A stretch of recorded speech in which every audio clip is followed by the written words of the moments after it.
Welcome, everyone, to our channel. Today, we're going to dive into a dramatic and surprising story. This is the tale of Miles Hartley, a man who faced betrayal from the very wife he trusted, but through his intelligence and thorough preparation, he made her pay the price. If you find this story captivating and want to hear many more intriguing narratives, don't forget to hit subscribe so you don't miss out. Miles Hartley is my name. I'm sitting in my home office, a 44-year-old commercial architect from Savannah, Georgia, looking at an email from my 12-year wife. According to reports, Kendra was in Arizona for a yoga retreat. 11:22 p.m. was the timestamp displayed. Her time. Your inheritance has been transferred to my personal account. This is a better way. A picture was included. Hazy. She was on a balcony with a bearded man. Behind them, the sun is setting. Wine glasses. Her grin. Not like any she'd given me in a long time. After shutting off my laptop, I made my way to the kitchen. Poured water into a glass. Looked out at the backyard that we had renovated 3 summers prior. She planted hydrangeas along the sides of the stone path I had placed. All of that for a house she reportedly didn't want to return to. My Aunt Elaine gave me $587,000, but it wasn't just cash. It stood for the woman who had raised me when my parents passed away when I was 14, who had helped pay for my college education by working multiple shifts at the hospital, who, with a single message, had left all to me. Create something durable. I checked my phone. No calls were missed. No texts inquiring whether I had viewed the email. Nothing but quiet. As though she had already adapted to her new life. 4 months, the indicators had been present. Kendra had increased the frequency of her yoga retreats. Excursions that lasted 2 days turned into 4 days and then a week. On tables, her phone remained face down. The passwords have been updated. Discussions became shorter. She had made strange inquiries concerning the inheritance 3 months prior. The precise location of the funds. Which is responsible? Should we change the location of the event? I had given a nod. I'll give it some thought. I opened the laptop once more. Go over the email once more. I saw that she hadn't even made the effort to say hello. Or my name. Only the theft and the declaration. In answer, I typed 6 words. Thank you for informing me. After that, I shut down the laptop, drank my last glass of water, and went to bed. It would be a long day tomorrow. However, as I sat by myself in that king-size bed, I became aware of something that ought to have disturbed me but didn't. Knowing she wouldn't be returning home let me sleep better. Kendra was unaware that I had had a bad feeling for months. Her attempt to grab the inheritance had just given me everything I needed, and it had never been where she believed it to be. 15 years ago, I met Kendra at a Charlotte industry convention. She was searching for architects to design her first physical location as she launched her wellness brand. 5 years into my profession, I was eager to work on projects other than parking lots and office complexes. Within 3 years, we were married, established a life in Savannah, the location of my company's headquarters, and purchased the Craftsman on Victory Drive with the wraparound porch she had always desired. No children. Her decision. She would claim the company is her kid. I got it. I owned my buildings. It worked for 8 years. I created the design. She created her own line of wellness getaways and organic products. We took a trip. We threw dinner parties. Both in person and on paper, we looked good. After that, my Aunt Elaine became ill. Cancer. Quick and brutal. To take care of her in Atlanta, I took a 6-month partial leave of absence. Kendra came twice. I'm depressed about hospitals, she said. I refrained from pushing it. Elaine left me everything when she passed away. I was shocked by the amount of money. I was unaware that she had made such meticulous investments throughout the years. Kendra appeared taken aback as well, showing an unprecedented level of interest in our financial planning. One evening over dinner, she proposed that we use it to grow the company. She meant her business. I said, I need to consider what Elaine would want. The first crack was that one. Little yet noticeable. Others came after them. Kendra began making additional trips for supplier meetings and research. When I asked who she was with, her calls grew shorter and frequently featured background voices that grew quiet. One afternoon when Kendra was in Sedona for a team retreat, our neighbor Frank came by. He casually said that he had seen someone drop her off last week. "Wasn't it late? I assumed you were not in town." I had been Boston for a 3-day conference. His wife sent over some handmade bread, and I thanked him for it. Filed it away without questioning it. The password updates followed. Apps for banking locked when they had never done so previously. Financial conversations that quickly ended when I requested certain questions. She was talking quietly on the phone in the backyard one evening, laughing in ways she no longer shared with me. As she entered, she remarked, "It's just Patricia from the studio." Patricia, who had departed the company 8 months prior. She poured herself more wine and shifted the topic, so I nodded without correcting her. Only one of us was being honest about the foundations breaking beneath us. My firm's financial advisor contacted 2 weeks before to Kendra's departure for her last retreat. According to Jerry, someone has been attempting to use your personal information to gain access to information on your trust accounts while failing to comply with security procedures. I asked, knowing well which accounts. The money from the inheritance. They attempted to use your last 4 social media accounts, but they were unable to respond to the security questions. After thanking him, I hung up and spent a considerable amount of time at my work. Kendra asked if we could make our accounts simpler that evening. "Having so many different logins and passwords is ridiculous," she continued, avoiding eye contact. "We ought to combine everything." I said, "You're probably right. I'll discuss it with Jerry." I drove to Atlanta the following day to meet with Rita Wallace, who has been my aunt's lawyer for 20 years and is now my own. Outlined my concerns using only facts and no emotion or accusations. When I was done, Rita added, "Your aunt was right to suggest the irrevocable trust structure. No matter what happens in your marriage, the money is safe. What if someone attempted to transfer those cash without permission?" Rita's face became stern. Financial fraud would have been attempted, and there would be obvious legal repercussions. I gave a nod. I want to put in place a monitoring system that notifies us of any efforts to access, relocate, or alter anything pertaining to the trust, and let's keep a record of everything. Kendra had already packed for her retreat when I arrived home. She gave me a quick kiss and walked away, already aloof. At the door, she said, "I might extend this one. Put a lot of effort into the practice." I watched her drive off after helping her carry her belongings into her car, then I walked back inside and turned on my laptop. I didn't call her pals, look up her location, or pry through her texts or emails. I just accessed the shared cloud storage that contained our household documents. I discovered what I was looking for in a folder called Home Renovation Ideas, which was a project we had spoken about beginning this year. A picture of a whiteboard with numbers, screenshots of my accounts, copies of my statements, notes on transfer protocols, documents she had forgotten to move or remove, and a message explaining the transfer fee explanation along with my inheritance amount less 20%. This was something she had been planning for months. I felt a peculiar serenity descend upon me as I closed the folder and strolled through our home, with its thoughtfully picked furnishings and artwork that conveyed the story of who we supposed to be. It was hardly a startling betrayal. I was taken aback by my own reaction. Clarity, not anger or sorrow. I recognized our marriage for what it had become for the first time in years. She was now ending this trade since a more lucrative one had emerged. That night, I slept in the guest room, and the next morning, I began making calls. 5 days later, her email arrived, and I had already started the process. I waited precisely 24 hours after getting Kendra's email before approaching her. No sentimental reaction, no frantic phone calls or texts, only deliberate actions. I started by sending Kendra's email to Jerry and Rita along with a brief remark. Documentation is needed. They both attested to receiving it. Neither required more justification. After that, I gave a call to Thomas Webb, a divorce lawyer Rita had suggested months prior during one of our fictitious discussions.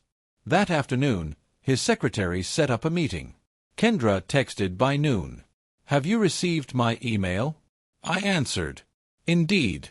You only have that to say." Minutes later, she responded in writing. I didn't respond. Rita joined us via video call once I drove to Thomas's office downtown. After looking over the papers Rita had handed over, Thomas clarified that the attempted transfer produces a paper trail. There are a number of factors that favor you. She has now publicly acknowledged trying to gain unauthorized access to the money, which was inherited and never mixed with marital assets that were appropriately kept in a trust structure. What comes next? I inquired. Cite financial wrongdoing as the reason for your divorce right away. Georgia does not have no-fault laws when it comes to fraud. I left his office after signing the paperwork. My phone rang at 4:30 p.m., and Kendra's name appeared on the screen. When I replied, she said, "You're being childish." No salutations. "No, how are you? This need not be challenging." "I agree," I answered. "Then let's handle this like grown-ups. The funds have already been transferred. The cost of legal fees will only increase if you fight it. Where are you lodging?" I inquired, shifting the topic. She hesitated, unsteady on her feet. "Why is that important?" "I'm just wondering where home is right now." "Miles, pay attention. We have to talk about the financial plans. My attorney is drafting settlement documents for me. We should keep this clean for the benefit of both of us." "Who is your attorney?" I inquired. "David Lawrence. He's already going over everything again." I jotted down the name. "That's useful. Thank you. Are you even paying attention, Miles? This need not be challenging. You've already stated that." I spoke in a neutral tone. "Thank you for taking the time to make this simple." One more pause. "What are you doing?" "Not yet. I suppose I'm getting acclimated to the concept." On the other end, I could hear her unwinding, mistaking my composure for surrender. She softened her tone and continued, "It's for the best. 4 years, we have been heading in various ways. Compared to dragging it out, this is cleaner." Yes, I did agree with you. Cleaner is preferable. I called Thomas again after we hung up and provided him with David Lawrence's details. I then texted Kendra only once. "Processing for a while. When I'm prepared to go over specifics, we'll get in touch." She responded right away. "Waiting too long is bad. By Friday, the papers will be prepared." 3 days away, on Friday. The time was ideal. Rita called at 6 o'clock. 3 different attempts to start transfers from the trust accounts were noted by the trust business today. Everything is blocked and appropriately documented. What about the surveillance system? Everything was captured. IP addresses, timestamps, and login attempts. The email's original location corresponds to the access location. Arizona. Not Sedona, but Scottsdale. Rita hesitated. There's more. Suspicious activity during the previous month was reported by the system. Someone who was logged in via your home network exported account information and transfer methods. We have device identifiers and timestamps.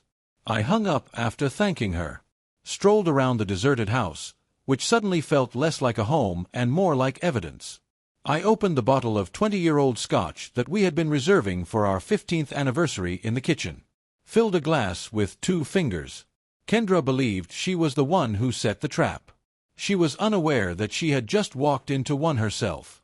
David Lawrence called early the following day. His voice sounded cautiously professional. "I'm defending your wife in your divorce, Mr. Hartley. She has stated that you are open to a simple settlement." Was she saying that? A little hesitancy. "You understand the problem," she said. "Specifically, whatever scenario would that be?" One more pause. "Has she provided you with proof of the asset distribution, including the monies from a recent inheritance?"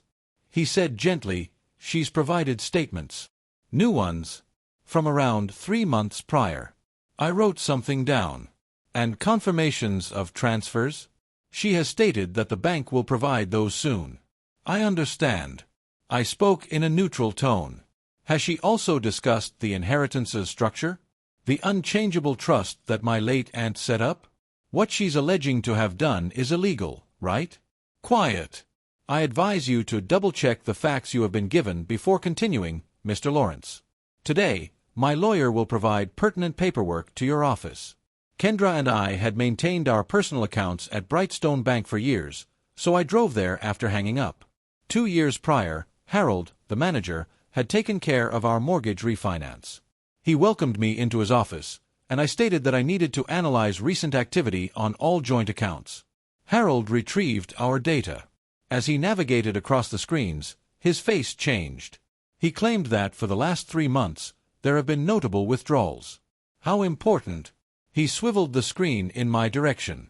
Frequent transfers to an account I didn't recognize from our joint account. Little at first, then $2,000, $3,500, and so on. 2 weeks ago, the most recent was $47,000.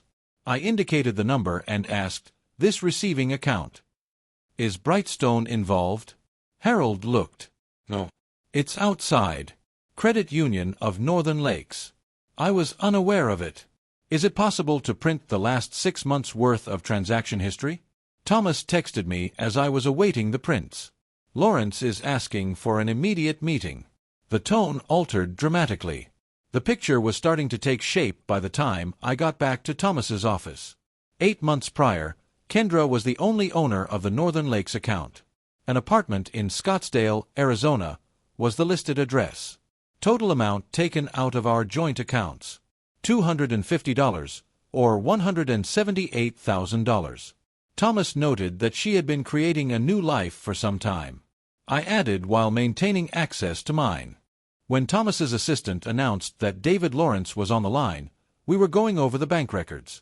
Lawrence's voice was tense as he said, "I have the trust documentation." Thomas inquired, "It's possible that my client misrepresented some parts of the financial situation, such as her ability to access or transfer those funds." Lawrence said that it seems to be the case. "I think it would be advantageous for all parties to talk about a revised strategy in light of this new knowledge." Thomas retorted, "My client has already filed for divorce, citing financial misconduct. The documentation is self-explanatory." When the call was over, Thomas turned to face me. "By the end of the day, he will no longer be her client. No respectable lawyer wishes to be connected to this. She did remove money from the joint accounts, but what about that? It will be incorporated into the file. Keep a record of everything. Allow her to tell a judge why she built a covert home and routinely embezzled marital funds." I felt oddly empty as I nodded. I had underestimated the depth of the treachery. This was not a snap decision. It took months of planning and calculation as she slept next to me, ate across from me, and collaborated with me on plans. I said, "There's one more thing. I must know his identity. Not to cause conflict, not even during the divorce process." All I had to do was realize how much I had missed while creating what I believed to be a life together. Thomas gave a nod. "I'll have it investigated." The doorbell rang that night. A courier was holding an envelope when I opened it. "Miles Hartley's delivery," he said.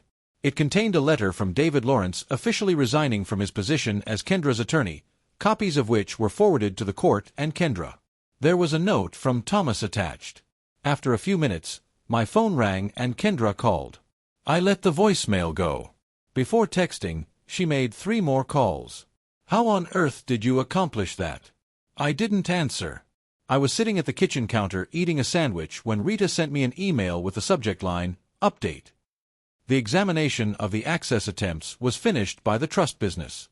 Over the course of 3 months, they had recorded several unauthorized attempts, all of which were noted in thorough logs complete with IP addresses and timestamps. The report and confirmation that the incident had been sent to their legal department for possible criminal investigation were attached. "You don't need to do anything right now," Rita wrote. "However, note that this path is now open." I sent Thomas all of this information. Kendra texted me again shortly after 9 p.m. "We must speak. Now, through your new lawyer when you have one," I said. "You've overreacted to the fullest extent." When I sent the email, I was furious. In reality, I didn't move anything. The access records don't reflect that. Her following communication was followed by a lengthy silence. "Which logs of access?" I emailed one query rather than a response. "Who is he?" 20 minutes went by. At last. "He is not the subject of this." "Name?" Another long silence. "He's not significant, Jason." "Last name?" "Berkeley." "He is merely a friend who is supporting me at this difficult time." "You're concentrating on the incorrect thing." I didn't say anything more. I looked up the name instead. I came across Jason Berkeley, a yoga instructor in a Scottsdale studio. His LinkedIn page states that he was once an investment broker. 3 years ago, I left the financial industry to seek deeper relationships. I had a meeting with our neighbor Frank the following morning. I started with the guy you saw dropping Kendra off. Would you be able to identify him again? Slowly, Frank nodded. A tall man. Beard. Drives a Tesla that is gray. I displayed the picture from Kendra's email to him. Is this him? He narrowed his eyes at the picture. That's the man, indeed. During your trip, he was here perhaps 5 or 6 times. After thanking him, I asked whether he would mind making a statement. Without hesitation, he agreed. Thomas made a call around 11 a.m. There's a problem here. Philip Barnes was employed by Kendra. Barnes was known for pursuing divorce cases vigorously. Costly but efficient. To refute the allegation of financial impropriety, he has asked for an urgent hearing. Thomas went on. Claims to have proof that all financial decisions were deliberated and decided upon by his client. What time is the hearing? Monday a.m. Away for 3 days. I considered the Scottsdale apartment. The tale of Northern Lakes. Jason, the man who had been staying at my place while I was abroad. I suggested that we give Barnes something to ponder. Copies of everything were in a package that Thomas brought to Barnes' office that afternoon. The Scottsdale apartment lease, Frank's notarized declaration regarding Jason's visits, the trust access logs, the bank records demonstrating consistent withdrawals, and screenshots from Kendra's home improvement ideas folder displaying her notes on how to access my accounts. Barnes called Thomas at 5 p.m. and asked for an urgent meeting to go over settlement possibilities. Thomas later told me that he had seen enough. Provided a tidy divide. She doesn't make any more claims and keeps what she has already taken. The house and the entire inheritance are yours to retain. Counter, I said. She signed a non-disclosure agreement and gives back half of the money she misappropriated from joint accounts. The fraud issue is not one that I pursue. Thomas's eyebrow went up. You might receive more. I'm done wanting more. I want it finished. When Kendra and her lawyer came at the courthouse on the morning of our scheduled emergency hearing, Thomas was already there with a settlement agreement ready. No judge, no Barnes, no public display. While Thomas went over the agreements with me in the consulting room, I waited.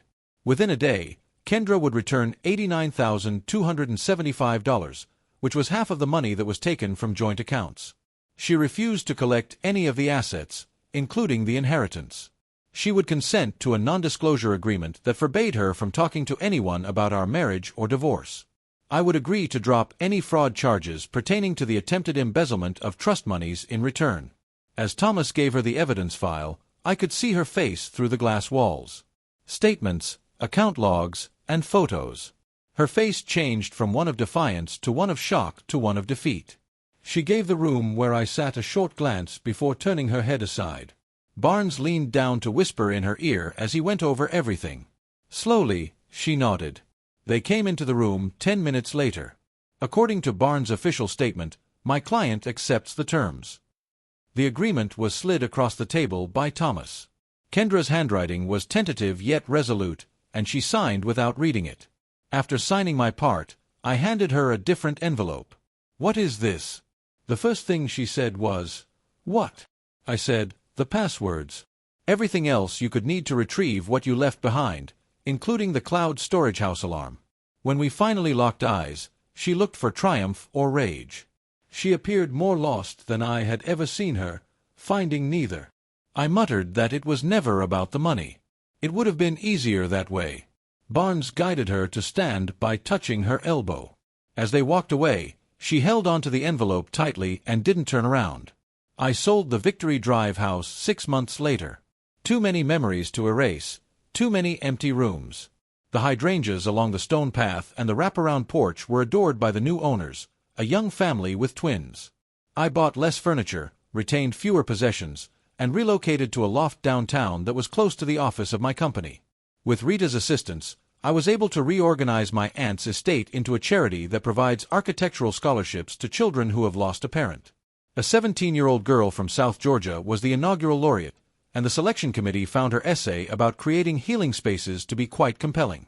Rita commented when we gave out the scholarship that Elaine would have adored her. My aunt was on my mind a lot. Her common sense. She insisted that vision and vigilance were equally important for producing something valuable.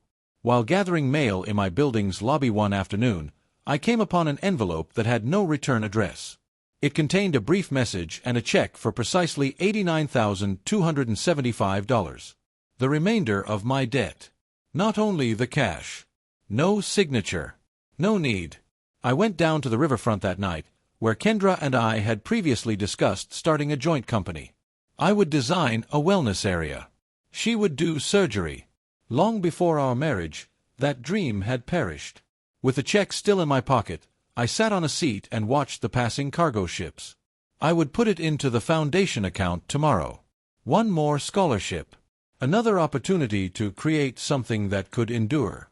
Jerry texted me, and my phone chimed. Is dinner scheduled at 7 o'clock? I'll bring that architect I said about. I looked at my timepiece. Only enough time to get changed, walk home, and go to the restaurant. Enough time to make the decision to accept whatever was ahead. I texted back on my way and got up to face the night. Rebuilding is sometimes a better way to deal with betrayal than seeking revenge.